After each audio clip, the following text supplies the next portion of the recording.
हाँ dear students, आज हम डिस्कस करेंगे कुछ एमसीक्यूज़ रिगार्डिंग एनिमल रिप्रोडक्शंस और प्लांट रिप्रोडक्शंस के भी में।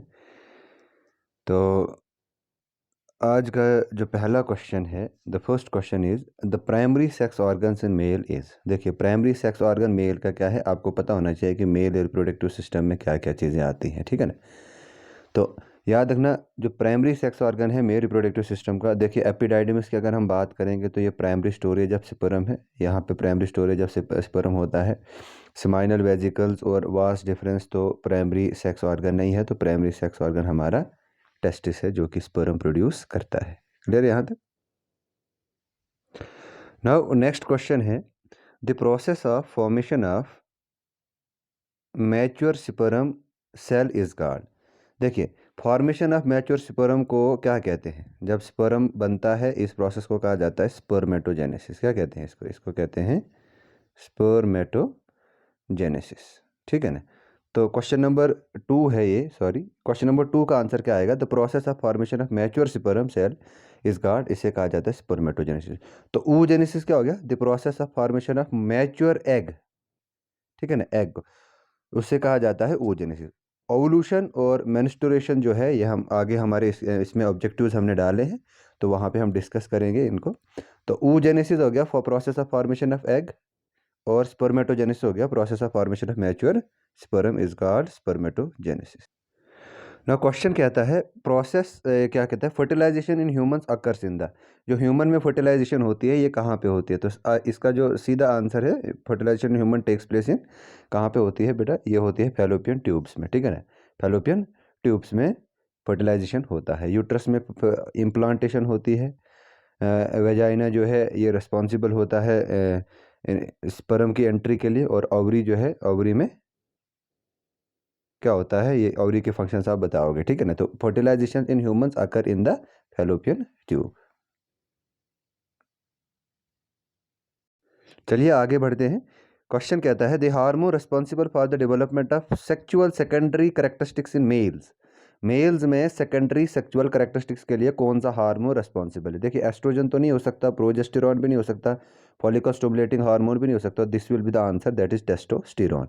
तो ये आप बताओगे मुझे, टेस्टोस्टेरॉन जो है सर्टोली सेल्स जो हैं, लेडिक सेल्स जिन्हें हम कहते हैं, वो प्रोड्यूस करते हैं। और आपने बताना है कि ये लेडिक सेल्स या जो सर्टोली सेल्स हैं ये कहाँ पे होते हैं, कि इस मेल रिप्रोडक्टिव पार्ट के कहाँ पे होते हैं ये। गौर से सुनना, क्वेश्चन क्या है?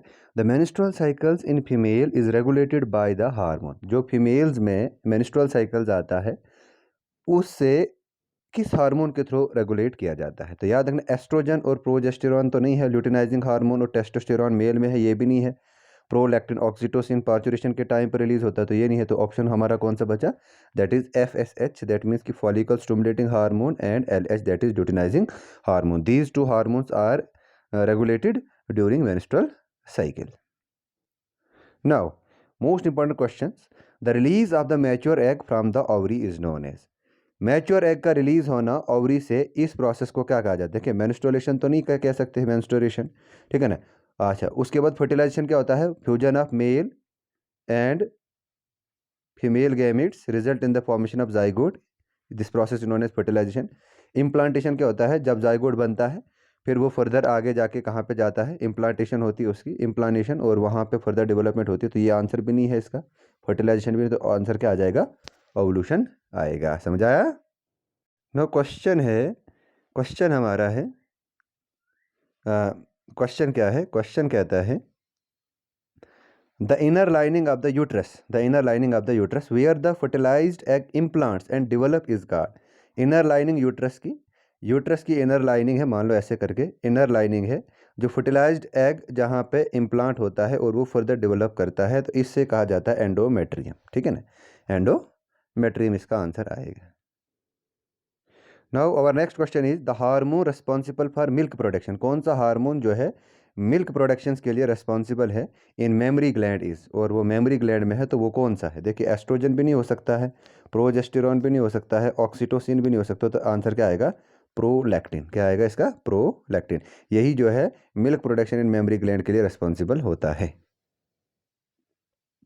चलिए हमारा नेक्स्ट क्वेश्चन है the process of shedding of the uterine lining, जो हमारे यूट्राइन लाइनिंग है अलोंग विद ब्लड, ब्लड के साथ शेडिंग हो जाना यूट्राइन लाइनिंग का, इस प्रोसेस को कहा जाता है? ओवुलेशन क्या आता है, जब मैच्योर एग जो है वो रिलीज होगा उसे ओवुलेशन कहते हैं।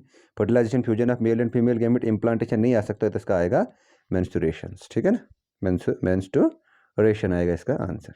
चलिए हमारा नेक्स्ट क्वेश्चन है the maximum number of spermatozoa are stored in the, spermatozoa जो है वो मैक्सिमम नंबर पे कहाँ पे स्टोर होते हैं? स्पर्मेटोजोआ आप सीधा कह सकते हो कि स्पर्म की प्राइमरी स्टोरेज जो है वो कहाँ पे? देखिए प्रोस्टेट ग्लैंड तो नहीं हो सकता, स्पाइनल वेसिकल्स भी नहीं, वास्ट डिफरेंसेस भी नहीं, तो आंसर आएगा हमारा एपिडाइडिमिस में प्राइमरी स्टोरेज ऑफ स्पर्मेटोजोआ होता है। चलिए नेक्स्ट क्वेश्चन है, कहता है ह्यूमंस में fertilisation typically occurs in the, humans में फर्टिलाइजेशन आपने बतानी है कहाँ पे है, तो शायद मुझे लगता है ये क्वेश्चन इसमें रिपीट हो गया। तो ह्यूमन में फर्टिलाइजेशन जो है वो कहाँ पे होती है? वो होते हैं बेटा फैलोपियन ट्यूब्स में। नेक्स्ट क्वेश्चन है हमारा the hormones responsible for the contractions of uterine muscles during child birth, जब चाइल्ड बर्थ के टाइम में कंट्रैक्शन जो यूट्राइन मसल्स की होती है वो किसकी वजह से? देखिए एस्ट्रोजेंस और प्रोजेस्टेरॉन्स नहीं है, प्रोलैक्टिन जो मेमोरी ग्लैंड के लिए रेस्पॉन्सिबल है, तो आएगा oxytocin. This oxytocin is wholly and solely responsible for the uterine muscles contraction during childbirth. और next question is which of the following is a STI?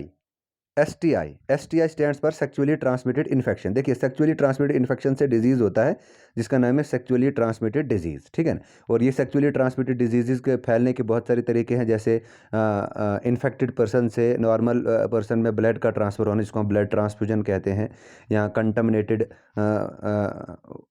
Contamination से भी ये फैलता है, ठीक है ना। उसके बाद ST सेक्सुअल इंटरकोर्स से ये फैलती हैं ये बीमारियां। तो आपने बताना विच of the following is sexually transmitted infection. देखिए मलेरिया तो सेक्सुअली ट्रांसमिट, मलेरिया इज़ ये कौन सी हमारी, ये is a protozoan disease. Tuberculosis जो है ये हमारी बैक्टीरियल डिजीज़ है। इन्फ्लुएंजा वायरल डिजीज़ है, लेकिन ये इसके लिए रिस्पॉन्सिबल नहीं, तो इसके लिए आएगा हमारा हेपेटाइटिस बी। इसके अलावा साइफिलस है, हेपेटाइटिस बी साइफिलस है, गोनोरिया है, इसके अलावा हमारी एड्स आती है इसमें। अब एड्स क्या है? एड्स आ गया बेटा एक्वायर्ड इम्यूनो डेफिशिएंसी सिंड्रोम, ये एक वायरस से काज होती है, उस वायरस का नाम है HIV। HIV stands for human immuno deficiency virus, ठीक है ना। और एड्स जो है पहले मंकी में था, बाद में उसको ह्यूमन में देखने को मिला। सब सेपरेट कहाँ से हुआ है ये भी आपने याद रखना है। उसके बाद आपने याद रखना है कि एड्स को डिटेक्ट करने के लिए किस किस टेस्ट का इस्तेमाल किया जाता है, तो याद रखना ELISA, एलाइजा, एलाइजा टेस्ट किया जाता है। एंजाइम लिंक्ड इम्यूनो सॉर्बेंट एसे कहते हैं इसको, ये किया जाता है। इसके अलावा PCR की जाती है, पॉलीमरेज चेन रिएक्शन की जाती है, ठीक है ना। इस कैरी मुलिस ने पॉलीमरेज चेन रिएक्शन को डिस्कवर किया था। इसके अलावा एक और टेस्ट किया जाता है जिसको हम कहते हैं वेस्टर्न ब्लॉटिंग। क्या कहते हैं? Western blotting. ये वेस्टर्न ब्लॉटिंग में हम क्या करते हैं? RNA को डिटेक्ट करते हैं। तो ये 3 टेस्ट आते हैं एड्स के रिलेटेड, ठीक है ना। इसके अलावा आपने इसमें